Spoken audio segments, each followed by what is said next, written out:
से वैश्विक निवेशक सम्मेलन के लिए रोड शो का शेड्यूल बनकर तैयार हो चुका है।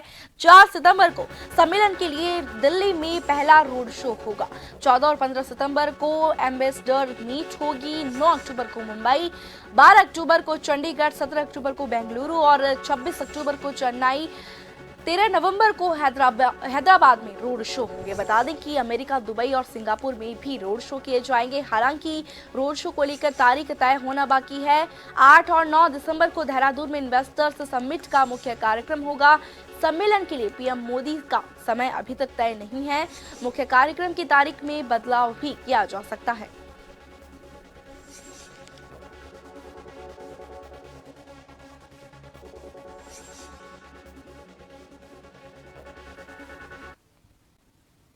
और खबर की ज्यादा जानकारी के लिए हमारे साथ देहरादून से bureau chief S N Pant phone line पर जुड़ चुके हैं। एसएन पंत, क्या बताएंगे, इस महासम्मेलन के लिए तैयारियां की जा चुकी है, क्या कुछ इसको लेकर प्रशासन की तैयारियां सामने आ रही है?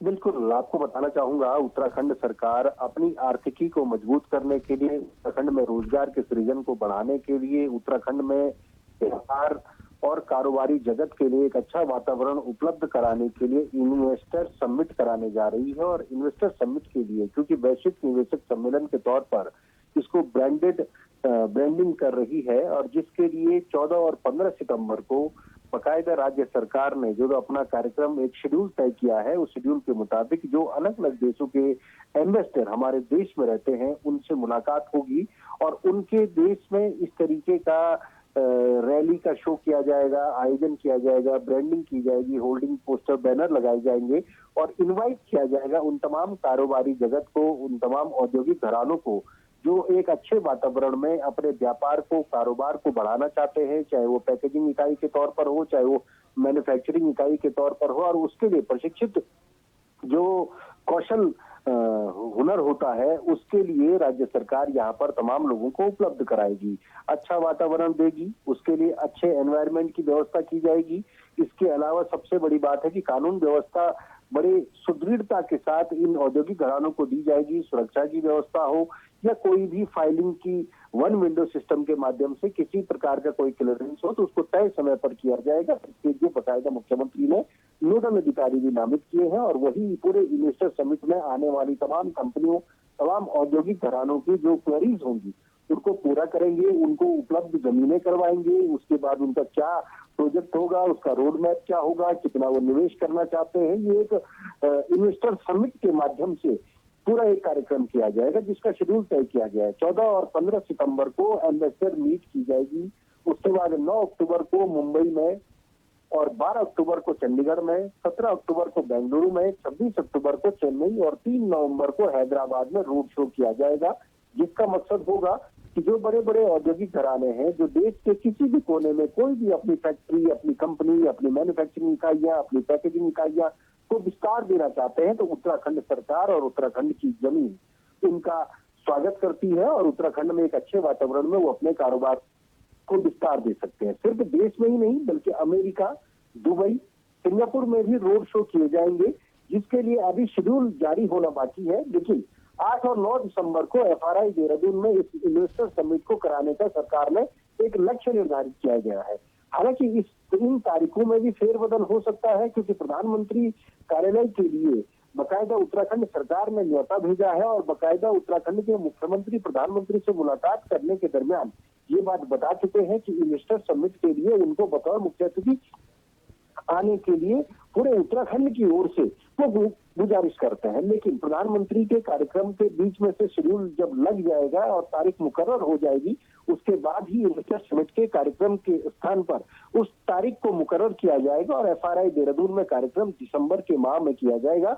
एक बड़ा लक्ष्य उत्तराखंड सरकार लेकर चल रही है ताकि उत्तराखंड में जो आर्थिकी की जो कमी महसूस की जाती है उसको इन्वेस्टर समिट के जरिए एक अच्छा वातावरण, एक अच्छे म्यूचुअल अंडरस्टैंडिंग डील करते हुए बिजनेस घरानों को, औद्योगिक घरानों को उत्तराखंड में आमंत्रित करना, उनको अच्छा वातावरण देना, अच्छी व्यवस्था देना, जमीनें उनके मुकम्मल इंतजाम के हिसाब से देना, कम दरों पर उनको बिजली की आपूर्ति बहाल करना, ताकि अच्छी कंपनियां, बड़ी कंपनियां उत्तराखंड में आ सके, उत्तराखंड के युवाओं को रोजगार मिल सके, यहाँ के जो ट्रांसपोर्टेशन की व्यवस्था है उसको रोजगार बूम कर सके। इसको लेकर के इन्वेस्टर समिट कराने जा रही है राज्य सरकार।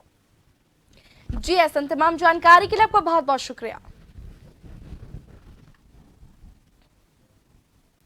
बागेश्वर उपचुनाव को लेकर भारतीय जनता पार्टी ने तैयारियां तेज कर दी है। संगठन की ओर से पार्टी ने प्रदेश महामंत्री राजेंद्र बिष्ट को बागेश्वर विधानसभा का चुनाव प्रभारी बनाया गया है। उपचुनाव की तैयारी को लेकर भाजपा प्रदेश महामंत्री बिष्ट ने जानकारी देते हुए बताया कि भारतीय जनता पार्टी 365 दिन चुनावी मोड में रहती है। हमारी तैयारी बूथ स्तर पर पूरी हो चुकी है। वहीं प्रत्याशी चयन को लेकर संसदीय बोर्ड की बैठक में पैनल बनाकर केंद्रीय पार्लियामेंट्री बोर्ड को भेजा जा चुका है, जिस पर जल्द ही केंद्र के द्वारा नाम की कार्रवाई हो जाएगी। और इस बार बागेश्वर विधानसभा का चुनाव हम पहले से ज्यादा मतों से जीतेंगे, जिसके लिए पार्टी ने 90% मत हासिल करने का लक्ष्य भी रखा है।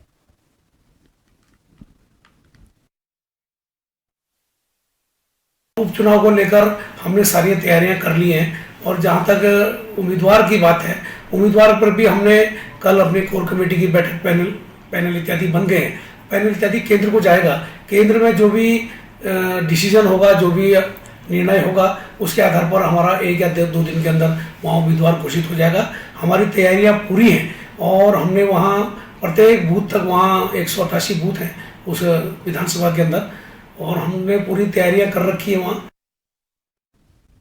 आप नेता बसंत कुमार को कांग्रेस में शामिल करने पर भाजपा प्रदेश अध्यक्ष महेंद्र भट्ट ने सवाल उठाए हैं। महेंद्र भट्ट ने कहा कि एक तरफ कांग्रेस के प्रदेश अध्यक्ष करण महारा शनिवार को ही पैनल भेजने का दावा कर रहे थे, जबकि बसंत कुमार की ज्वाइनिंग रविवार को कराई गई। इससे साफ है कि कांग्रेस के पैनल में दूसरे दल के नेता का नाम था। ये कांग्रेस के स्थानीय कार्यकर्ताओं का अपमान है। यदि पैनल में बसंत कुमार का नाम नहीं था तो फिर क्या कांग्रेस पैनल के अनुसार ही प्रत्याशी का चयन करेगी?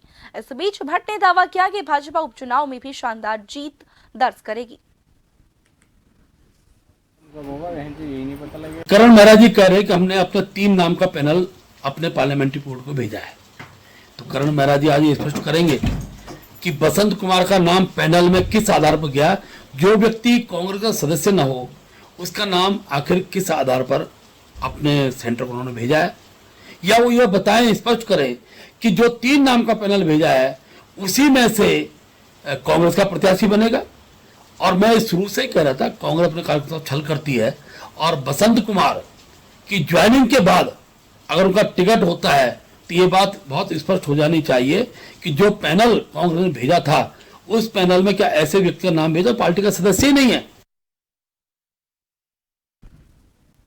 थराली विकासखंड के देवलगवाड़ में विधायक भूपल राम टंटा और एसएमएसबी ग्वालदम के कमांडेंट अनिल कुमार शर्मा ने मेरी माटी मेरा देश कार्यक्रम के अंतर्गत देवलगवाड़ गांव के भूतपूर्व सैनिक और शहीद सैनिक सज्जीलाल के पोते को सम्मानित करने के साथ ही पंच प्रण की शपथ दिलाई। विधायक टंटा ने 1962 के भारत चीन युद्ध में वीर गति को प्राप्त हुए सज्जीलाल के बलिदान को याद करते हुए उनकी प्रतिमा पर पुष्पांजलि अर्पित की। वहीं एसएसबी की कमांडेंट अनिल कुमार शर्मा के नेतृत्व में एसएसबी ने भूतपूर्व सैनिकों को सम्मानित करते हुए शहीद सज्जीलाल की स्मृति में एक पौधा लगाते हुए उनके बलिदान को याद किया। ये जो प्रोग्राम है मेरी माटी मेरा देश, इसमें हमें भी भारत सरकार द्वारा ये निर्देशित किया गया है कि सभी जगह हमने पंचायतों के साथ मिलकर के हमने इस प्रोग्राम को सफल बनाना है। और आप जानते हैं कि 75 साल पूरे हो गए हमारी आज़ादी को, अमृत महोत्सव चल रहा है आज़ादी का, और साथ ही साथ उसी के उपलक्ष्य में ये प्रोग्राम रखा गया। इसमें हमने अभी तक अपने ब्लॉक के अंदर 3-4 गाँव के साथ मिल करके वहाँ जा कर के एसएसबी के द्वारा गार्ड दी गई। जितने भी हमारे भूतपूर्व सैनिक थे, जो वीर थे या उनकी वीरांगनाएं थी, उन सभी को हमने सम्मानित किया है। निश्चित रूप से एक भावना लोगों के अंदर पैदा हुई है। मैं समझता हूँ कि आज पूरा देश इस बात को महसूस कर रहा है कि जिनको हम जानते नहीं थे, बहुत से ऐसे लाखों की संख्या में ऐसे अमर शहीद हैं जिनको देशवासी नहीं जानते थे, लेकिन आज वो सूचीबद्ध हो रहे हैं, उनका सम्मान हो रहा है। उनके परिजनों को भी कहीं ना कहीं एक भाव जो देश के प्रति, अपने राष्ट्र के प्रति और कहीं ना कहीं इस माटी के प्रति जिन लोगों का समर्पण रहा है, उनका ये भाव आज देखने को मिला। तो निश्चित रूप से ये आगे आने वाले समय में एक नई भावना पूरे देश में पैदा करेगी।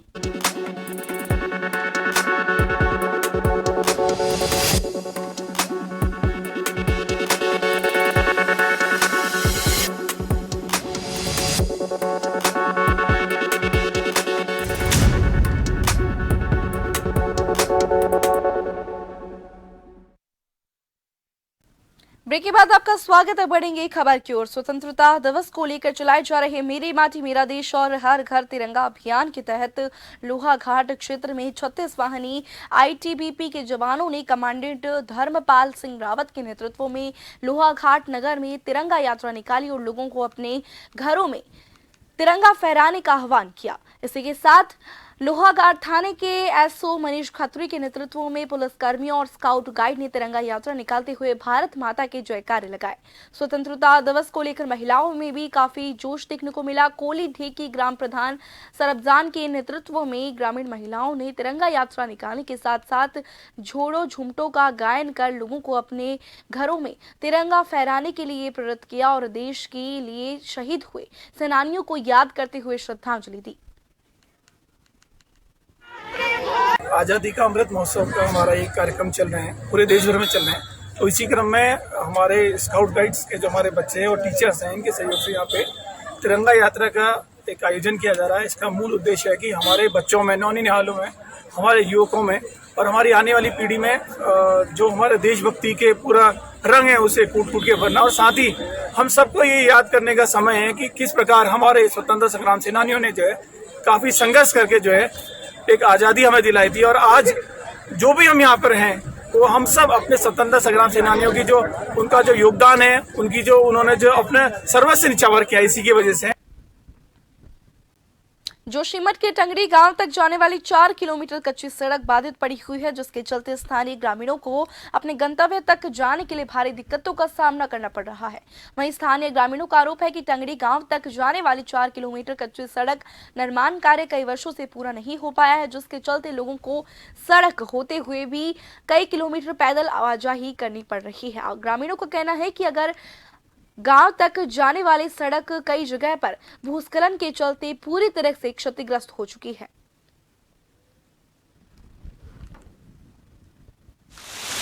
पिछले साल जो है अक्टूबर समथिंग में जब क्या बोलते हैं दिवाली के टाइम पे उसकी लेबर गई थी, उसके बाद अभी तक कोई नहीं आया। और हमारे यहाँ गांव की नीचे से जो रोड की कटिंग हो रही थी, लास्ट वाला जो बैंड जा रहा था सर, उस बैंड पे जो है इतना ज़बरदस्त लैंडस्लाइड हो गया है। हमारे एससी बस्ती का जो मंदिर है वहाँ पे विश्वकर्मा का मंदिर है, वो मंदिर नीचे आने वाला है। और प्लस गाँव के लिए सारा बहुत ज़्यादा खतरा बना हुआ है।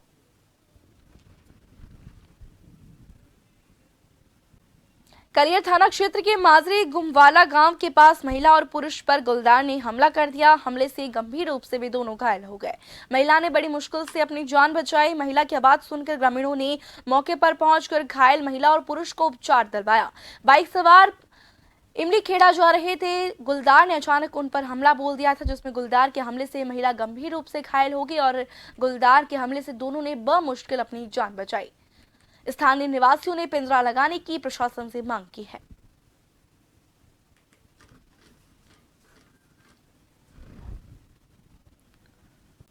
रुड़की के बेलड़ा ग्राम में दलित और रोड बिरादरी के बीच 2 महीने पहले हुआ टकराव अभी तक पूरी तरह से शांत नहीं हो पाया है। इसी बीच रविवार की शाम एक बार फिर से 2 पक्षों में खूनी संघर्ष हो गया। इस बार विवाद रोड बिरादरी के ही 2 गुटों में हुआ। वहीं आरोप है कि विवाद के चलते एक पक्ष ने गोली चला दी, जिसमें बुजुर्ग व्यक्ति के हाथ में गोली लगी और बुजुर्ग गंभीर रूप से घायल हो गया है। सूचना मिलते ही पुलिस के आला अधिकारी गाँव में पहुंचे और किसी तरह मामला शांत कराया।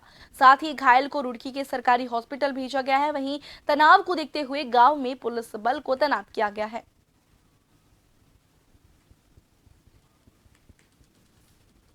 जैसे यहाँ मोहल्ले में खड़े थे तो मैं उधर से पर ऐसा मशीन पर से मजदूरों की रोटी दे रहा था, तो मेरे साथ में बदतमीजी से करने लगे। मैं कहने लगा क्या बात है, कहने लगा ऐसे ही हम वो कर रहे, हम मतलब मशीन चला रखी, कहने लगा उसके बारे में बोलने लगे।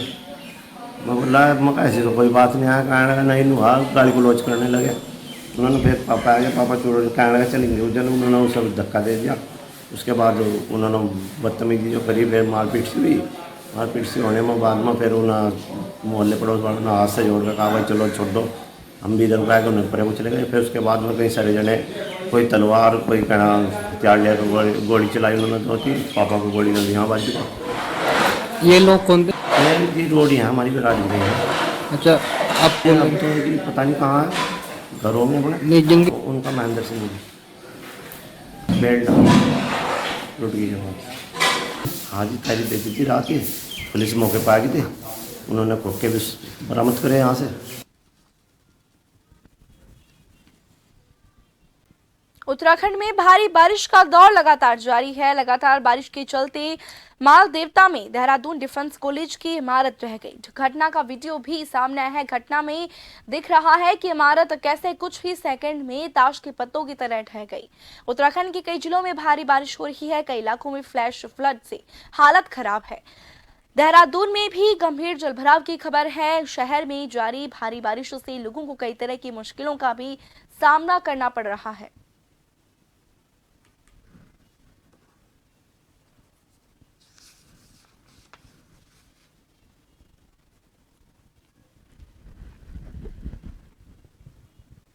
देहरादून पुलिस ने रजिस्ट्रार ऑफिस में दस्तावेजों से छेड़छाड़ करने वाले अंतर्राज्यीय गिरोह का भंडाफोड़ किया है। पुलिस ने इस गिरोह के 3 आरोपियों को गिरफ्तार किया है। हाल ही में देहरादून रजिस्ट्रार ऑफिस में जमीन से जुड़े दस्तावेजों से छेड़छाड़ के मामले सामने आए थे, जिसकी शिकायत मिलने पर मुख्यमंत्री पुष्कर सिंह धामी ने भी यहां पहुंचकर निरीक्षण किया था। इसके बाद मुख्यमंत्रियों ने आरोपियों की गिरफ्तारी के लिए पुलिस को मुख्यमंत्री ने निर्देश दिए थे। इस निर्देश पर एसएसपी देहरादून ने एक टीम गठित की थी। पुलिस की छानबीन में सामने आया कि गिरोह का सरगना इमरान नाम का एक वकील है। उससे संतोष अग्रवाल और दीपचंद अग्रवाल 2 चचेरे भाइयों के नाम पर लगभग 12.5 एकड़ जमीन को लेकर हेराफेरी की थी। साथ ही रजिस्ट्रार ऑफिस में तैनात एक पीआरडी जवान दालचंद की मदद से इस जमीन के दस्तावेजों से छेड़छाड़ की गई।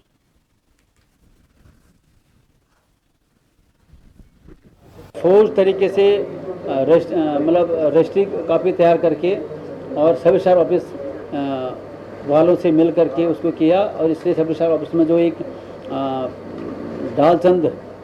दालचंद एक पीआरडी जो 2011 से वहाँ काम कर रहा है, वो कॉन्ट्रैक्ट पर कभी भी जाता है, काम करता है, फिर उसको निकाल ऐसा करते हैं। तो उसकी एंट्री है वहाँ, उसकी कॉन्फिडेंस बहुत अच्छा है, उसका लाइजनिंग बहुत बढ़िया है। उसके माध्यम से इन्होंने मतलब फौज तैयार करके और वहाँ रजिस्ट्री में और उसको फौज डॉक्यूमेंट को रख करके फिर वहाँ से हेरा फेरी करने वाला काम इसने किया है। और इसमें 3 पकड़े गए हैं। एक इमरान जो है वो अभी फरार चल रहा है, उसको हम तलाश कर रहे हैं। उसके जब हम उसको अरेस्ट करेंगे तो उससे भी काफ़ी चीज़ें सामने आएंगी। आजादी के अमृत महोत्सव उपलक्ष्य में कोटद्वार नगर में तिरंगा यात्रा निकाली गई। कोटद्वार नगर निगम प्रेक्षागृह में शहीदों के सम्मान में एक कार्यक्रम रखा गया, जिसमें मुख्य अतिथि के तौर पर उच्च शिक्षा मंत्री धन सिंह रावत और विधानसभा अध्यक्ष मौजूद रहे। आजादी के बाद शहीदों को सच्ची श्रद्धांजलि कार्यक्रम किया जा रहा है। इस दौरान उत्तराखंड उच्च शिक्षा मंत्री ने कहा कि मैं प्रधानमंत्री का आभार व्यक्त करता हूं कि देश की आजादी के उपलक्ष्य में देश के हर शहीद के आंगन की मिट्टी देश की राजधानी दिल्ली जाएगी। देखिए, मैं सबसे पहले तो देश के प्रधानमंत्री जी का धन्यवाद देना चाहता हूं कि इस बार हर शहीद के घर के आंगन की मिट्टी जो है वो राजपथ पे जाने वाली है, कर्तव्य पथ। और इसी परिप्रेक्ष्य में आज जो हमारे प्रथम सीडीएस रहे हैं स्वर्गीय बिपिन रावत जी के गांव हम जा रहे हैं और वहां पे एक भव्य कार्यक्रम का आयोजन किया गया है। उस गाँव की मिट्टी भी जो है कर्तव्य पथ पे भेजने का जो है जिला प्रशासन की तैयारी है। और इसी परिप्रेक्ष्य में आज हमारी माननीय विधानसभा अध्यक्ष जी के नेतृत्व में हम यहाँ पे तिरंगा यात्रा की है। हरिद्वार में 2 दिवसीय गढ़वाल के जिला पंचायत सदस्यों का अभ्यास वर्ग कार्यक्रम का शुभारंभ हो गया है। वहीं 2 दिन तक चलने वाले इस अभ्यास वर्ग में गढ़वाल के सभी जिला पंचायत सदस्यों को आमंत्रित किया गया है। बता दें कि भाजपा के द्वारा आयोजित इस अभ्यास वर्ग का मुख्य उद्देश्य जिला पंचायतों के माध्यम से सरकार और पार्टी की नीतियों को जन जन तक पहुंचाना है। तो वहीं 2024 के आम चुनावों की तैयारी भी है। बैठक में जिला पंचायत और ब्लॉक के चुनावों को अलग अलग कराए जाने पर भी मंथन होगा।